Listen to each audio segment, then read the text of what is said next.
Welcome back to Cast Me to Hell with me, Seb. And me, Robbie. And we bring you another in our horror parody season with The Final Girls. Yeah, and I just found out something really kind of shocking that I didn't know. Shocking's probably the wrong word. But I'm expecting like death and murder, like it's more of a... someone was molested on set. I don't know. I think fun tidbit probably works better than shocking. You may have oversold that. I may have oversold it. So obviously, The Final Girls is a 2015 American comedy horror directed by Todd Strauss Skousen, I believe it's pronounced maybe. Guess what he also directed? Oh, I think I looked into this. A couple of episodes of The In-Betweeners. Ah, right. And guess who also directed quite a few episodes of The In-Betweeners? Who was that? Taika Waititi. Ah, did not know that. No, that's the oddest thing for him to direct. If you want more odd little tidbits, that was like a long time ago. It long doesn't time feel ago. like it maybe was as long ago as it was, but an up and coming guy, trying to do that. Just so odd. But yeah, if you want more tidbits like that, then be sure to hit that subscribe button, whether you're a returning listener or a first time listener. So this is the second time I've watched this film. The first time I was under the impression of substances, and I remember having under the impression. That sounds like someone was trying to lecture you on the maybe drug health while you were trying to watch this film instead of you being high as fuck. Yeah, they were trying to lecture me on the deliciousness of Domino's pizza and salted cashew nuts and beer whilst watching the film. Partially trying to pay attention to this. This nice little mix horror parody comedy. This is in the parody season. I don't know if this fully falls into parody, but it's got elements of it that are kind of fucking with mainly kind of Friday the 13th and stuff like that. Yeah, and this is the last one in the series, so it's a short season. It's a short-lived one. So yeah, seasons go by fast on this podcast. They do. They come and go. This is my first time seeing this, so yeah. I'd seen scenes from this before, okay. Bits. So like when they arrive back in time and stuff like that, like kind of thing. So I'd seen like parts of it before, but I'd never watched the whole film all the way through. It's one of those ones that, because obviously it wasn't like a massive like success, and it was kind of a smaller indie kind of, I guess, kind of one. Even if it does have like quite a quite up and coming kind of cast in it of its time.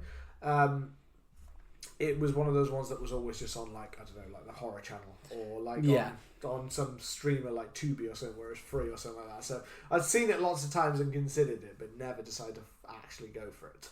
So this is a good time to go into it. And it was not exactly the film I expected it to be. Yes. It was very different, and in some ways there's some things that I very much like about this film, and then there are things that I'm also like don't feel are done well enough to make it work as well at the same time. I'm mixed on this. Yeah, I really like the concept. I like the idea of the meta-ness of being within a film, having the knowledge of it and trying to survive a film. Yeah. And I like the emotional core of the film, with her mother obviously being kind of like one of the side characters in this, and trying to have a career, but basically always being known as, that girl who was in the horror movie and got killed. Yeah. And then dying, and, our main character kind of like wanting to reconnect with her in a way. And I really like the concept and the core of it. It's just like, I'm not sure what it is. I feel like it collapses under its own weight at times. I think it's got the concept and it's got this set of thing. I don't think it's able to fully pull off what it is trying to do here. I think part of that kind of comes from the fact that it builds this emotional story and around these two kind of characters, and then I think there's a kind of an oddness of kind of, it feels like we've got that film and then we've got the characters that are introduced that then feel very much from a different film. And I mean the main characters, not the ones that are meant to be in the parody of I mean the actual main one, where at times some of those characters feel like they don't fit into the world that we're given at the start of this film. Because the start of the film obviously opens with Malin Ackerman's Nancy, who's the mum and was from the original film. Is it The Final Girls? Is that the actual name? No. The name it's of not. the It's film Camp Blood or Blood, something like that. Something like that. That's what we'll go with. We'll go that one. Yeah.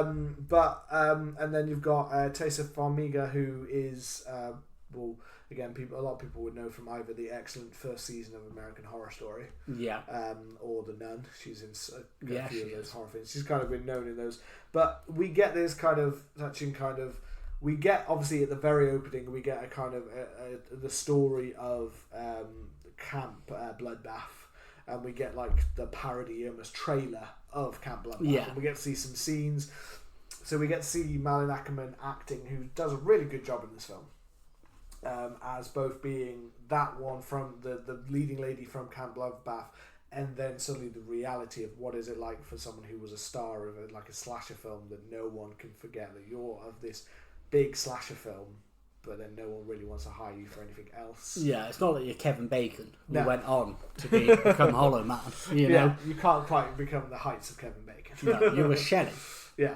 Who went on to study corporate law. Yeah. You know, that's what your career trajectory was. So she's struggling actress who's still trying to be with her daughter. And we get that whole kind of opening scene that plays out with them kind of having fun, like she's struggling to pay the bills. And we get this kind of emotional core of the film at the very beginning, which ends in a kind of sudden like car crash. Yeah. Again, with like, you can always tell when a car crash is coming because of the way they shoot it, and people shoot it normally a very obvious way, which is that you've got the camera is very much stays still on one side of the passenger thing, so you're going to see the car come in from that one side, because it goes from like going back and forth to suddenly being very still on the mum, and it's always the way they show it. You know, like when someone's driving along in a TV show or a film, you're like, they're about to get hit by a car. Well, yeah. Well, I watched a really good show on Netflix. I think you've watched it as well, and I don't want to say the name just in case. Great show, love story about two people, and it goes over a few years. And I was watching it with my wife, and I had no clue that this was coming. I hadn't read the book. And then as soon as I saw this one scene, I was like, they're going to get hit by a car. It's like prophecy. You know? It is obviously shown, but it is kind of the way that I don't feel there's a lot of variety in the way that people shoot this kind of shot. It normally always stays like, even with that particular show, it was like on a bike kind of thing, but they still had that kind of sideways angle. We're about to see something swipe in from the other side, or we're going to suddenly see something partly come on screen before they cut off and things like that. Which is fine, and that's it. The only thing I would say with this film is I'm not quite sure, budget-wise, when you've got such a small budget, why... My first little flaw with the film here was why any director would waste his money on doing such an elaborate, over-the-top CGI scene. And it must have been such a waste of his money. And the CGI looks so poor. It does. In this film. Yeah, it's really bad. The flicking over of the car... And it's so over it feels like you're looking at a poorly CGI'd version of like Fast and Furious, like flipping, or like a PS3 loading screen. That's what I mean. It's like really like, but it's also like it feels oddly like over the top for a scene that's just meant to show that. When, to be honest, cutting off when the car hit the side and then showing them upside down, subtlety. Yeah, you don't always need it. It can be done in a. Well, I got it right. They've been hit by a car. You know what I mean? I didn't need to see them do like a 360 spin followed by an inverted backflip. You know what I mean? It felt so off. Yeah, it felt so out of place in this kind of quite emotional scene where you knew something bad was coming, and you feel sorry for them. You see them in the thing, but you know something bad's coming. And then we quickly move on to the life of what her life is like now that her mum is gone. Max, is the main character. That's Tessa Farmiga. Of what Max's life is like now that her mum's kind of gone and trying to get over it. And you can tell she's still not obviously over this, but she's got a lot of kind of friends in her life. Yeah. You've got several kind of ones. You've got Alexander Ludwig from like things like Hunger Games and Bad Boys and stuff like that. It's Chris, who's kind of the love interest here, kind of guy she likes. and he likes her. And then you've got Ali Shawkat from Arrested Development. Yeah, maybe. Yeah. As Gertie again, and you've got Nina Dobrev again, who's for Vampire Diaries. So they're all like kind of known for a big kind of TV show, or some kind of film. You've also got Thomas Middleditch, which was from he's from a show called Silicon Valley. I don't know if you've seen that, but that's really good show. Well, he does a lot of kind of like comedy stuff, comedies, character acting of like the weird kind of like awkwardish.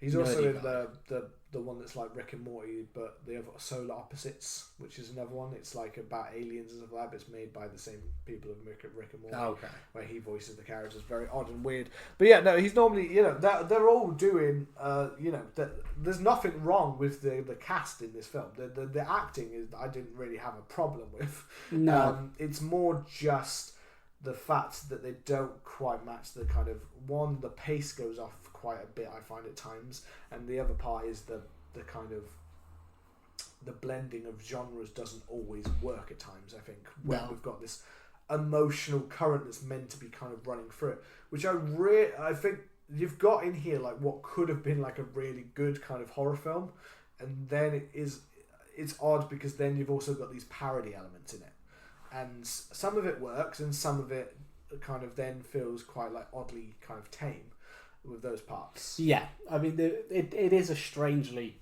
tame film, seeing as how it's, parodying a 80s slasher. It's because they could have had CGI blood, or they could have used blood packs, but they wasted it all on stuff in the first 5 minutes of the film. Yeah, they're like, fuck, we're out of budget. This is going to be great. No budget. That's kind of...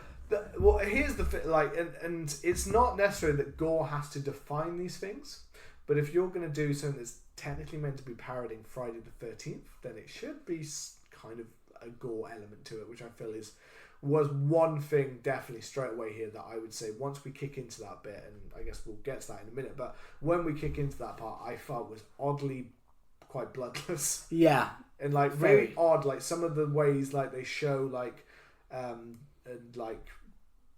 death, or they show weapons in people and stuff like that, felt very you could tell the budget was not there for it, kind of thing. Yeah, and I don't know whether it's an intentional thing, whether it's supposed to be the budget for the movies was small back then, and a lot of the practical effects did look cheap. Yeah, but I think that's just me being kind. I was going to say, I get that idea, and with those parts, but then if you're meant to be parodying again Friday the 13th, which has blood and gore in it, even if it would looked really fake and cheap, that would have worked, because that kind of would have been funny to have them have real because there's this odd blending of the idea that they're meant to be real people who are stuck in a fake film, obviously, and it's do you die in this? Do they die? Do they not die? What happens to them? So there's that odd kind of concept there. So in one way, it could have been fully gory because they're actually dying, and then another way, you could be no, it's fake blood because it's meant to look fake like the thing. Yeah. But it never really achieves either of those two things with it, kind of. No. To get kind of just to set up that kind of story to start with, obviously, we have Thomas Middleditch's character Duncan, who comes in as the stepbrother of Gertie character. Yeah. And he's basically Gertie. It's terrible. Who was calling their child Gertie? Yeah. What's that short for? Gertrude? I don't know. Gertrude. Yeah, Gertrude. Who's naming the kid Gertrude? Don't know. Nazi enthusiast. Nazi enthusiast. Or the Swiss. Someone who loves German. I don't know, or sort of that area of the world. Yeah. Anyway, he's basically trying to blackmail her with her poor the fact that again she's mainly kind of living. She's slacking off a little bit. Yeah, she's struggling. And obviously her mum's gone, so there's the implication obviously that financially she probably needs to do well because she's not really got anyone else to help her out. Yeah. Post school, so she needs to do well with her grades. So he says he'll do all the grades for her. I can never really tell if he's meant. I feel he's because he says he'll help her with the work and stuff like that, which then made me feel, he's meant to be a high schooler. But I was like, no, you don't look like you look like you do look like the college, the the 20-year-old, mid-20s, maybe nearly 30-year-old man who works in the who works in the local cinema. Maybe. I thought they were all. I thought it was college. Is it college? I assumed so. It could be college. They look all different. It's hard. I guess it's Tessa Farmiga, because she in the first scene obviously she looks so young, and then she still doesn't really look much older in the next scene. She looks quite a bit. I felt like she looked quite a bit younger than the other cast members in this one, but it might just be because I think it's like it's the it's the thing that I was speaking about with David Arquette on our last episode about Scary Movie. Some people just have like the child look, and she just permanently looks as if she's about 14, 15. Very young looking woman. I don't know how old she is now, probably about 40. But even in The Nun, the new one, looks very young. Well, her mum's Vera Farmiga, so yeah. I mean, which you can obviously tell because she looks literally like an identical version of her mum. Yeah. So anyway, she's guilt tripped into going to this screening of Camp Bloodbath where they're going to do a Q&A. And to be fair, it moves fairly quickly. We get introduced to Nina Dobrev's and Vicky, who's basically just trying to get back together with Chris, and basically just literally brings a guy along just literally to try and make him jealous. Yeah. But Chris is obviously into Max, just as that kind of setup, and you've got that kind of dynamic where she's kind of the, I guess, what would be deemed as the bitchy character, basically. Yeah. The character that you're kind of not meant to like because she's in the way of the main character. The love interest. Yes. And it pretty much quickly gets to, like, they get into the screening, and very quickly we kind of get to the whole, it's set to light, on fire. Yeah. They try to escape, and they have to go through the screen. I really like that part of it. It feels very like Goosebumps almost. Yeah. It's a very simple premise. It's a very much just like crack on with it, don't think about it too much. Yeah, get straight into the story, which I think is good here. And I appreciate that in media and in stuff, because a lot of the times you end up thinking, what's the explanation? Why did this happen? Why, you want to know why, but sometimes it's just better to think, fuck it. Let's just get on. Crack on. Let's just do it. Pants down, stick it in. We've come here, we've watched the trailer, we know where this is going, so just do it. Yeah, we don't need the ins and outs of this. No, if you're telling a deep, emotional, which again, I guess is the odd part here, that they are telling starting to try and tell you like an emotional journey kind of story, but also then trying to get on with the concept of this, like, we're inside of a horror film kind of thing. Yeah. But I like the fact that they just literally step through this, and then they are just brought back into, and you even get like, you've got some very clever uses of visuals here, like even using things like where the film's date would be shown, and they're literally like tripping over it, like, fuck, okay. Like, that's literally fun. There, like 1964, like things like that, 1978. You've got those kind of fun bits of them like struggling with that, and you've got like colour changes or freezes or black and white, and all kind of nice like mixed around. And you've got kind of those good, like when they first arrive, and you've got like the van coming along, and and they first get to kind of realise that, oh shit, like in the back of the van that's my mum. Well, I like when they're in the time loop.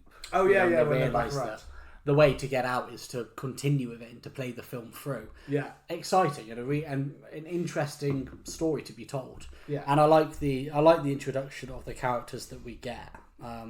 Adam Devine, I think, is the star of the show.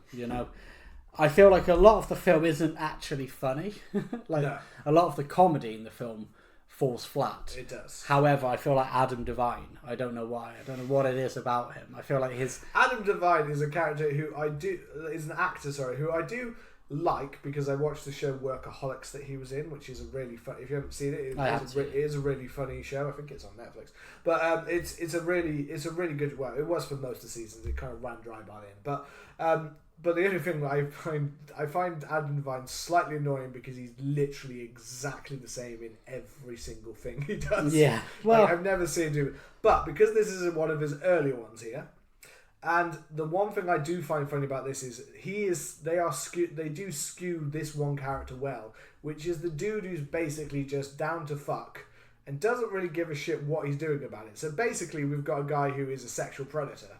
And this is basically how he's portrayed in this film, as being an overly pervy sexual predator who's more interested in getting girls drunk and having sex with them.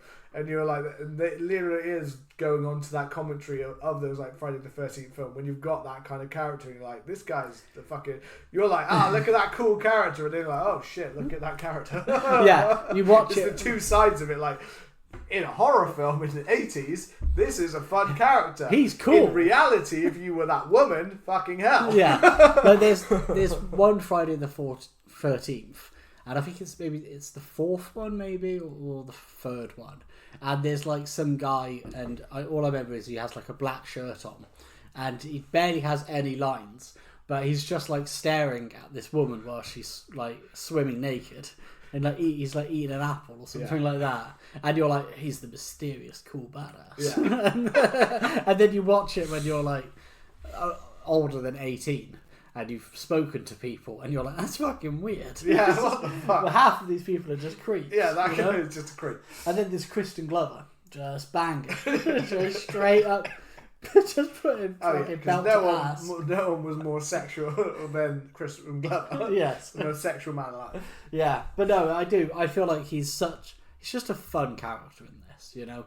He does play like that kind of like scumbag, like, jock guy, but he plays it so well. He does play it well. And I don't know, I'm not sure anything else I've ever seen him. I was just reading briefly on his Wikipedia about how he was hit by a lorry when he was about 11 years old, in a coma for like 2 weeks. Wow. Nearly died. They didn't think he was going to walk again, and he was alright. Spent a lot of his life in a young childhood in a wheelchair, recovering.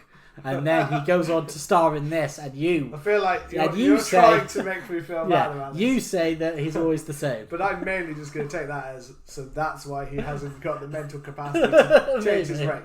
That lorry. He can only play himself. Yeah, he would have been, you know. You're basically, you're explaining why people always say like he's kind of like a dumb Jack Black, kind of like as if he was Jack Black's child. He did remind me of Jack Black. Yeah, people mainly say he's like an annoying. If Jack Black had a clone that was made, it was like a small annoying clone of Jack Black. And that's basically what we're saying, is he's like a mentally handicapped person. Maybe they gave a bit of Jack Black's blood. And that's what happened. It like took him over. Yeah, like the but symbiote. It's more like that thing when you have the clone, where you make the clone of Jack Black, but they're always slightly dumber. Yeah, and evil. I should feel bad for that, but no, because you tried to corner me. I'm going to say no. Yeah, okay. I do not accept this. I am just going to say that he has no range because he was lack of oxygen to his brain for 2 months or whatever. Yeah, I'll get you next time, He-Man. Adam Devine, if you're listening to this. Yeah. You're not listening to this, Adam. You're not listening to this, Adam. You're not listening to this. You probably struggle to read. Or listen. Yeah. Alright. What do you think about Billy Murphy, the kind of the Jason Voorhees of the Final Girls? I mean, you've got the whole the backstory with the whole like him getting bullied in that, and then they do the firecrackers inside of the thing that basically badly burns him, and then goes out for revenge. You know, so we've got the kind of the Jason thing, not with so much of the that he's disfigured. Well, he is disfigured, but not from like a birth defect. Yeah, kind of the fact that this is not like that character so much. But I mean, it's fine as the thing. Like, he is basically just Jason. Yeah, like with a different worse mask. Basically, like a tiki mask. I can't remember what I was trying to remember what the purpose of the tiki mask is. Is that just because a lot of camps tend to have like the old Indian tiki kind of like things on them, or totem poles and stuff like that? And I'm mainly only saying that happens in them because I remember Camp Krusty from The Simpsons, where they drove into Camp Krusty and it had totem poles that looked like kind of Indian based things. So I'm basing that on, that's my knowledge of an American camp. Yes, this is why it has that mask. Yeah, my knowledge you've got an actual reason why that you remember.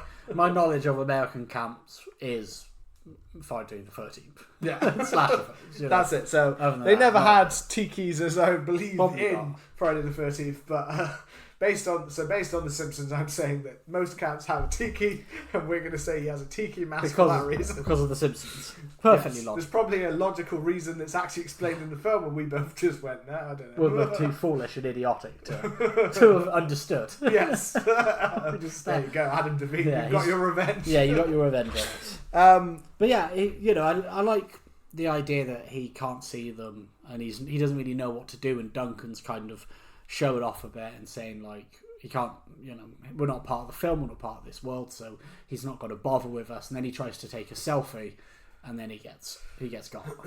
Well, yeah, because he's under the belief that we're not going to get anything happen to us. Nothing is going to happen to us in this world.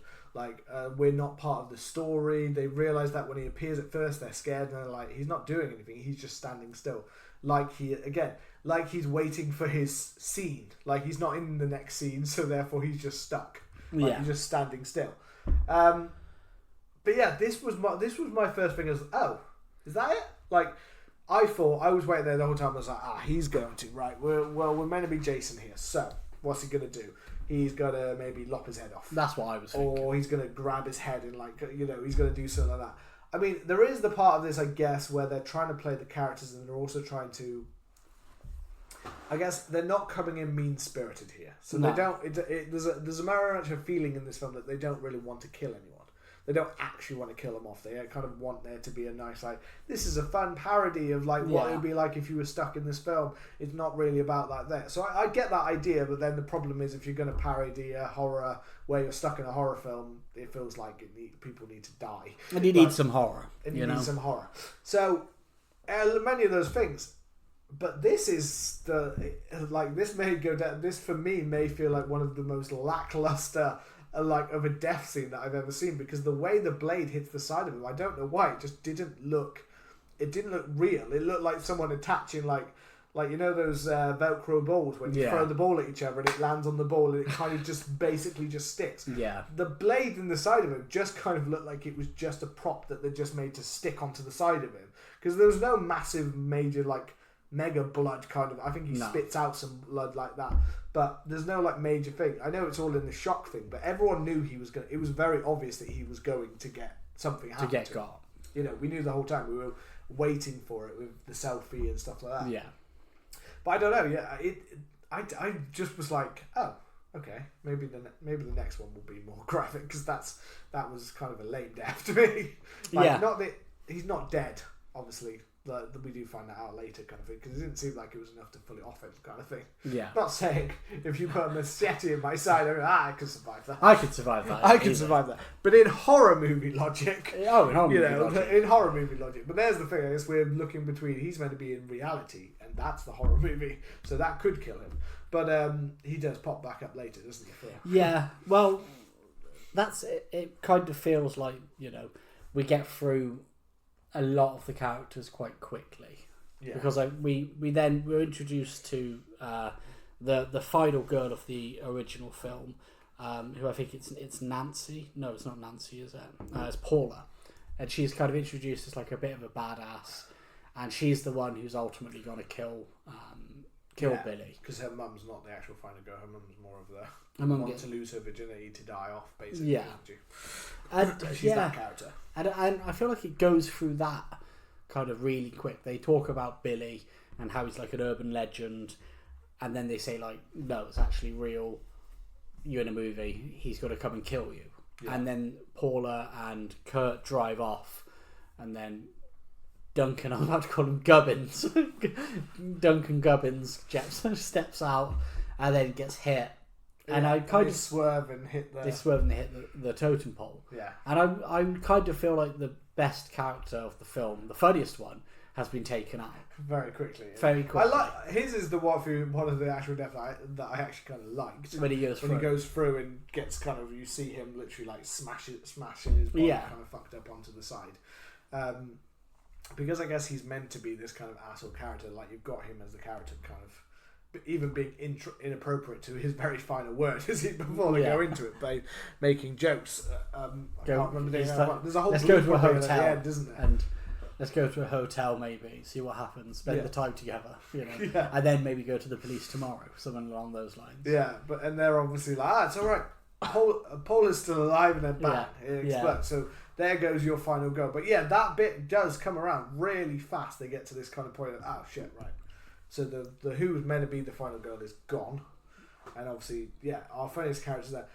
And again, this is what you said earlier about, I just don't think, there's not a sharp enough wit here to play on what's meant to be definitely funny about this. It kind of feels like a lot of it is almost played quite straight. They're stuck in this film, things like that, but it feels like it's meant to be a comedy, but it feels like we're not getting a great deal of laughs because they haven't necessarily found what's maybe funny about the killer doing these things, you know. Yeah. I get there's cleverness, like the time loops and the way the killer's like stuck because we're not on the next scene, and the changing to black and white, so, you know, and a drawing the killer in with like mentions of sex. You know, there are some fun critiques of horror. Critiquing the tropes and stuff like that, like the virgin character, the final girl, the jock guy. You know, it's all kind of there, and it's all that, but it doesn't feel like we're necessarily mining into anything deeper than what most people sat watching a film can kind of mine for themselves. To be like, you're this character.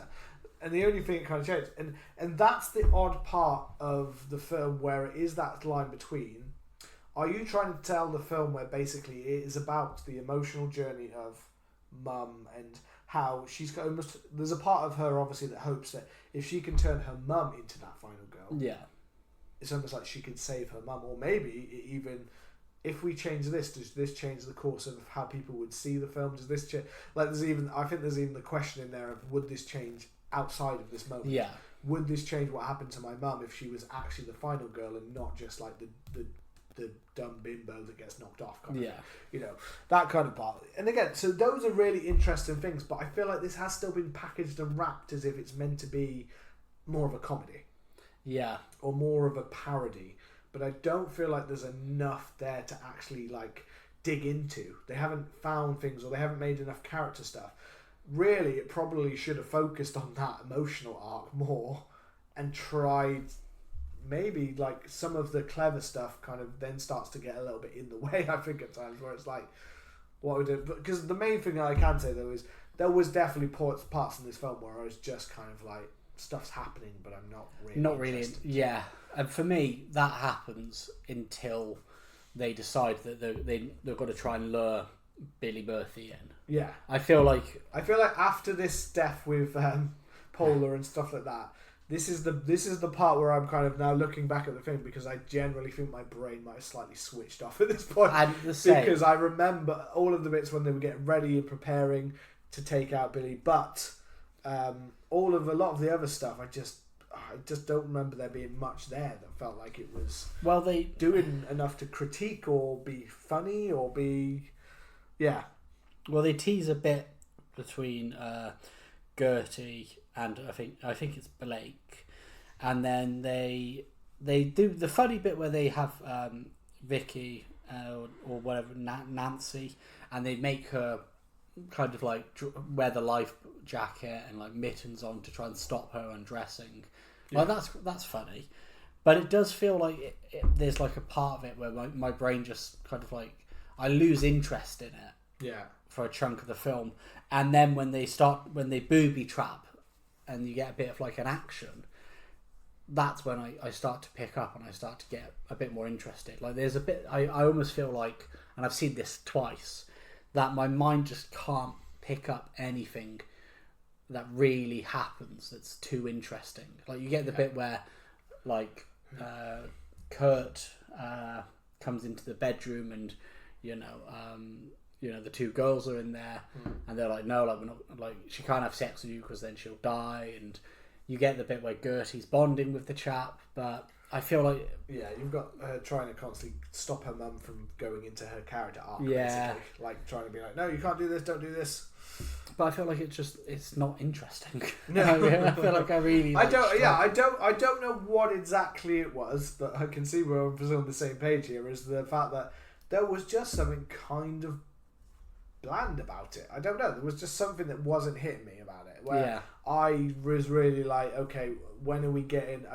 I felt like there was like, when are we getting to the point? What's the story with, like, what's the main point here that you're trying to tell. Yeah. And somewhere between it not being no longer just like a slasher film where people are dying off, which is what they're parodying, somewhere between that is meant to be like, I guess, how they get out of this kind of thing. How do they get back to it? But I don't know. There was definitely a definite drop for me where I was like, I don't know.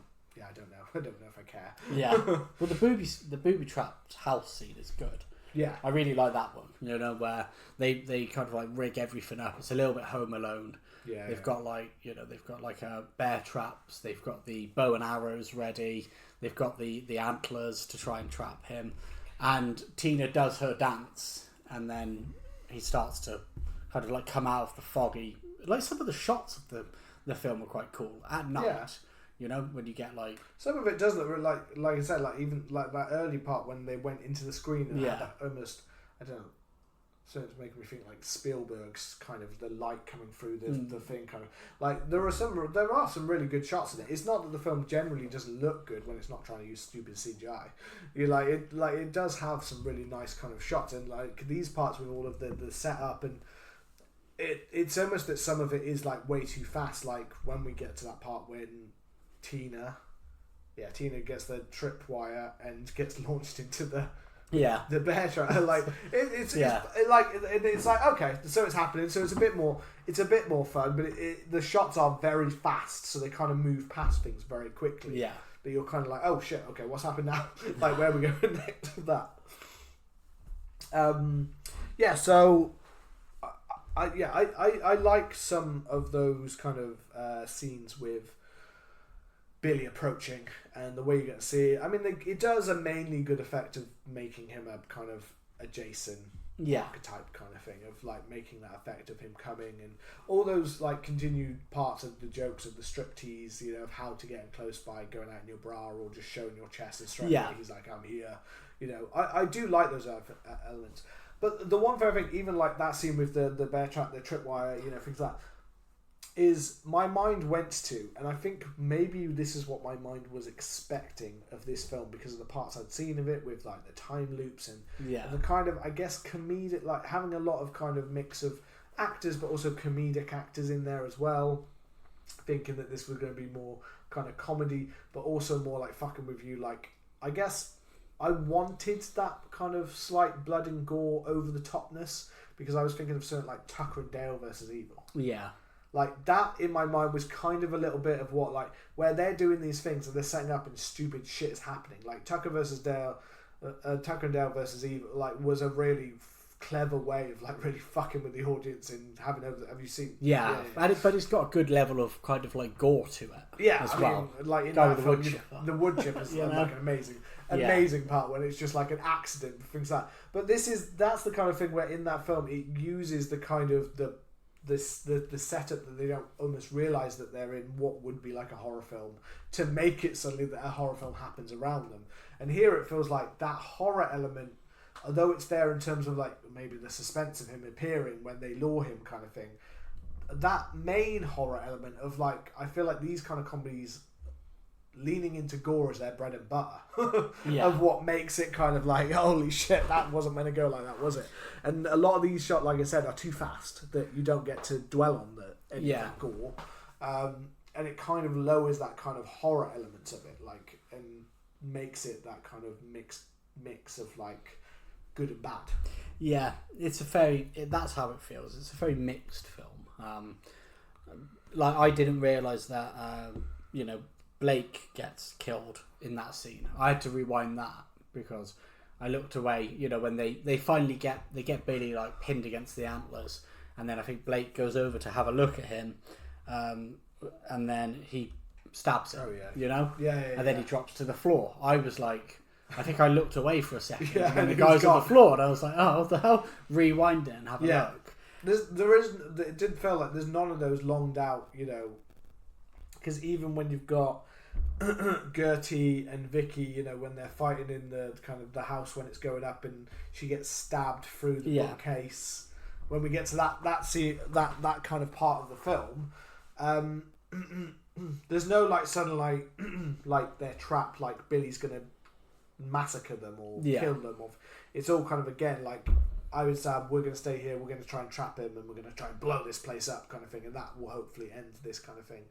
And it just adds on to that effect that there was no, outside of like maybe the car crash or things like that, the bear trap, but none of those, you've not hung around for any longer. But if you're skewering Friday the 13th, that hangs around, that has people that get gutted, or people that get things through their throats, people that get slashed, people that get hunted, people that get like smashed up against trees. There's a lot of that stuff. I'm just surprised that someone wanted to make this film that so obviously is somewhat inspired by Friday the 13th and didn't want to go, I want to do some Friday the 13th style deaths. I want to give us a bit of a moment. I know it's not the main point maybe of the film, but it feels almost important if you're going to, I can't believe that Camp Bloodbath didn't have a bloodbath. You know what I mean? Because it almost feels like it's a missed opportunity to satirise the gore and the over-the-topness of those films as well.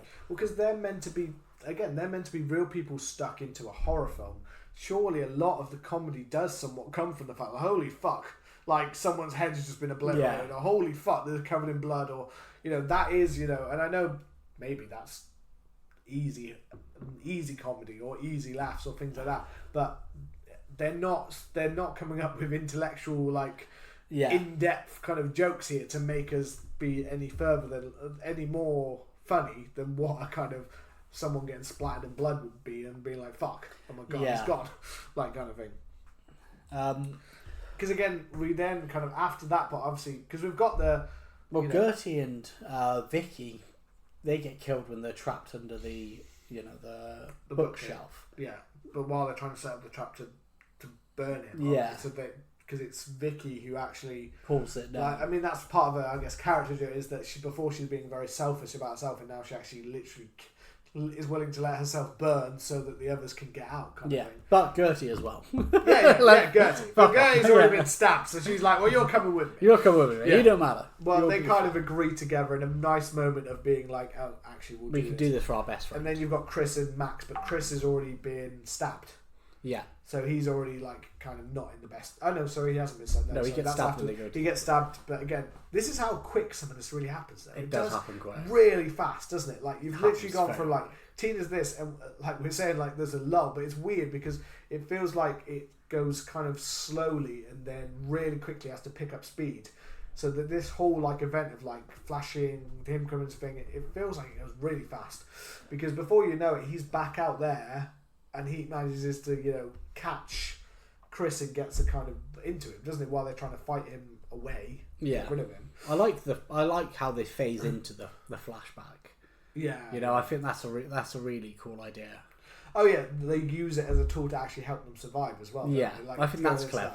Yeah. I like the bit, when they go to the black and white and we see the kind of history of it, stuff like that. I do like. There's lots of very clever tools used in this film. Like, it's not. I think this is maybe why this kind of has a kind of cult following because it does have some very cool use of different like time, the way it uses time to kind of manipulate, the way they use some of the tropes to actually help them survive and stuff like that. Again, is very kind of clever in those parts, like that part when they're like start retelling the story so that we can go back and we get a flashback and then he's stuck there because then they jump back, don't they? And that's when he's there to stab Chris. Yeah. I almost feel like if they'd have stuck with a bit more of a traditional slasher pacing and a bit more of a traditional slasher story instead of having it move so quickly, that they would have had more time to play out that emotional core. Yeah. Because I feel like that's a really cool idea. And there are moments where, where it's talked about, but because things happen and because things move so quickly, you almost don't get a whole lot of time for Max and Nancy to really spend with each other, like getting to know each other and talking about things. You get like a scene here and there, but most of it is like the car crash happens. Here's the next bit. And that's the same with quite a few of them. They tend to have character arcs that are very quickly based on, we've now had a nice conversation with each other. But even like that, like I said before, with like the Vicky character, who again maybe at the start comes across quite self-centered, but there's not really enough time with her to really feel like that becomes a main point throughout the film. Yeah. So when she like comes back and it's like, maybe we just misjudged her in that first scene because we've not had enough scenes to really build the character here. And it is that kind of rushing through, and it's the same with, you know, the deaths and stuff that we've said. It's if you go past it really quickly, it kind of takes away any of the impact. But it's also the fact that we don't get enough time for even the characters, who's meant to be their friends who've been dragged into this thing to, you know, to get it, to actually for them to have a lot of impact on it, kind of thing. They just have to kind of move on, including when like her best friend Gertie is, you know, Vicky there too, but Gertie is literally killed. Yeah. You know, dead. And it feels like they don't really get a lot of time to really like, oh shit, you know. I'm not saying they ever do in horror films and stuff like that. No, of course not. Again, it is this weird tonal thing. It's that weird tonal thing that the more I think about this film, the more I go, I don't think that this is actually even meant, I'm not even sure how much this is even meant to be a comedy, but it feels very much like it's packaged like a comedy. Yeah. Because it feels like maybe they were trying to sell this more as a straightforward, like we're in the parody and this is a straightforward horror. But it totally doesn't do that as a straightforward horror. If it did, if it told the story of Nancy and then told this more like, yes, they're in a parody of a thing, but they actually played it a bit more straight, I think it would have worked better.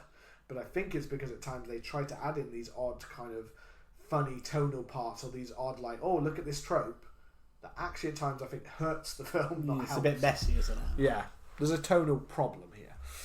I mean, we should probably skip towards the ending. Yes. Because I do like the final part where they basically have the conversation about I want to take you back into the world, and they have to realise that to actually escape it, that Nancy has to die and she has to let Max fully become the final girl. So she kind of said, you know, they have a nice heart to heart, and I feel like that's good, you know.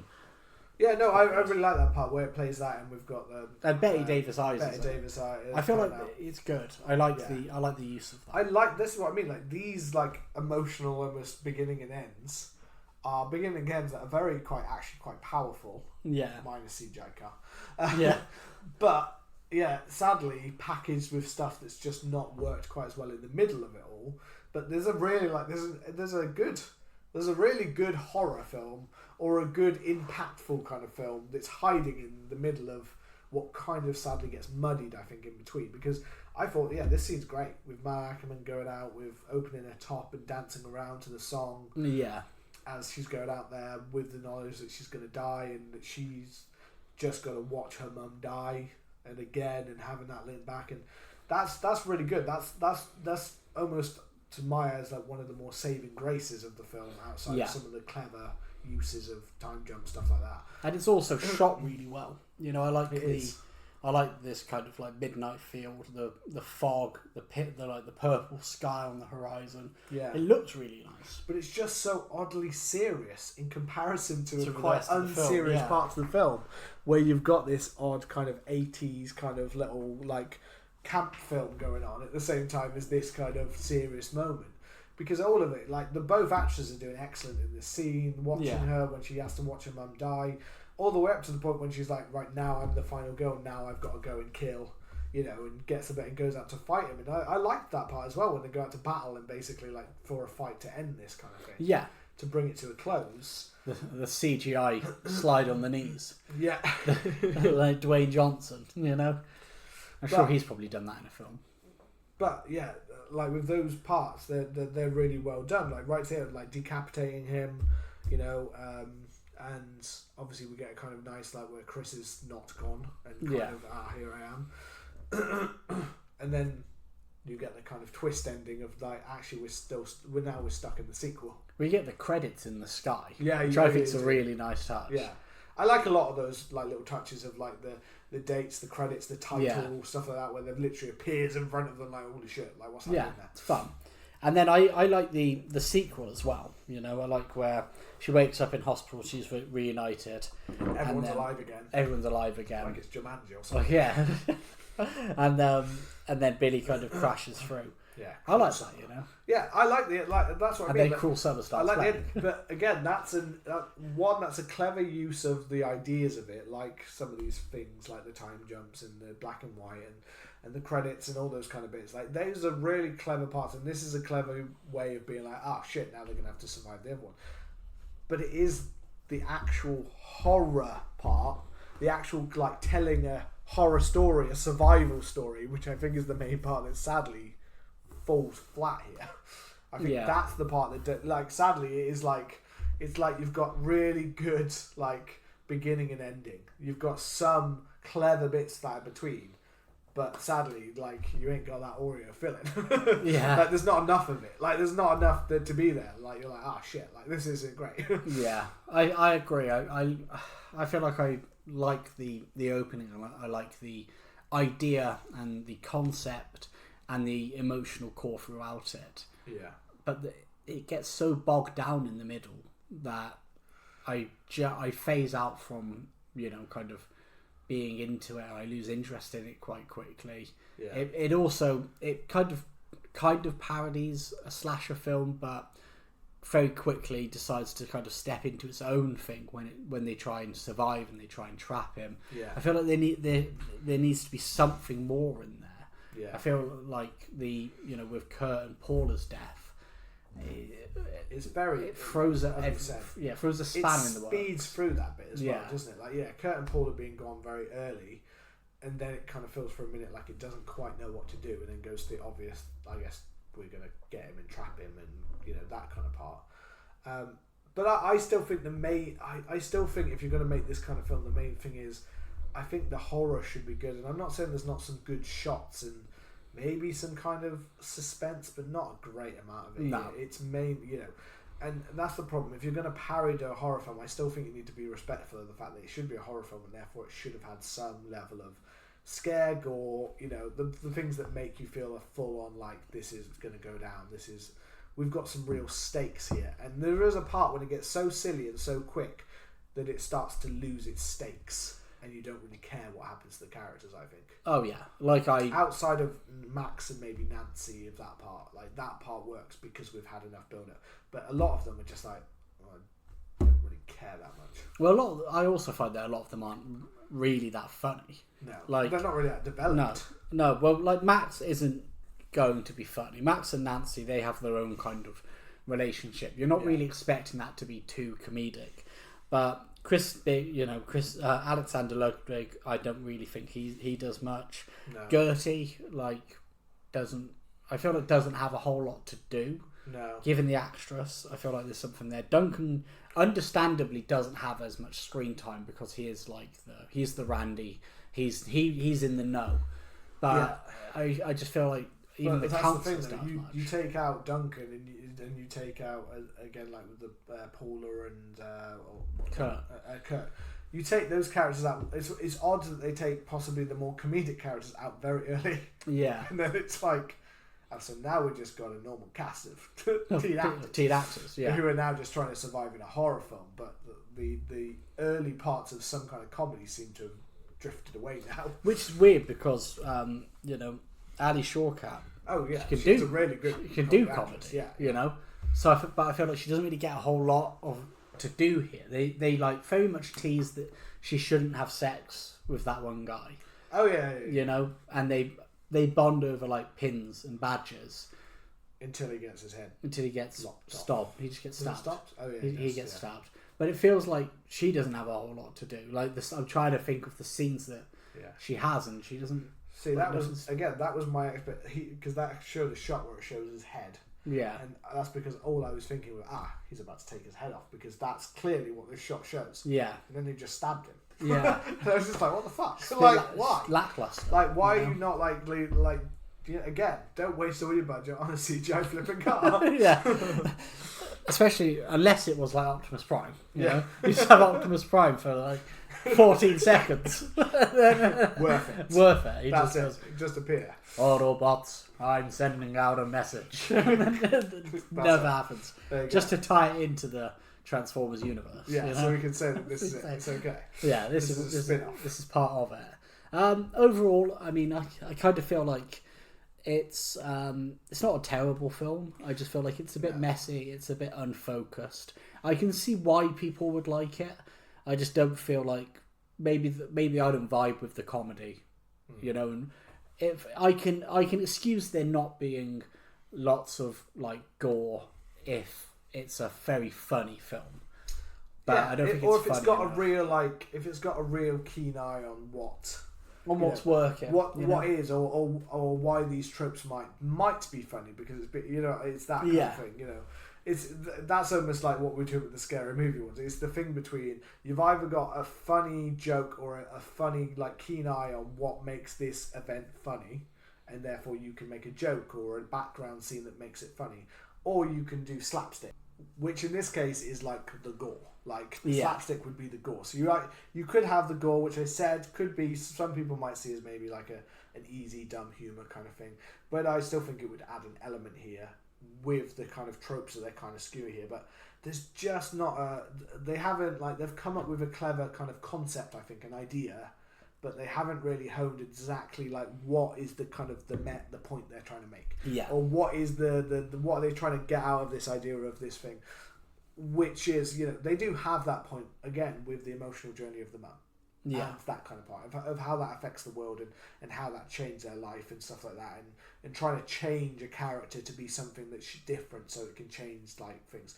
That's one thing that does run throughout it, but sadly you've got then all these other characters that therefore feel redundant, because they haven't really got a main purpose here except for just to try and get out of this world, and I feel like at times that's just not enough.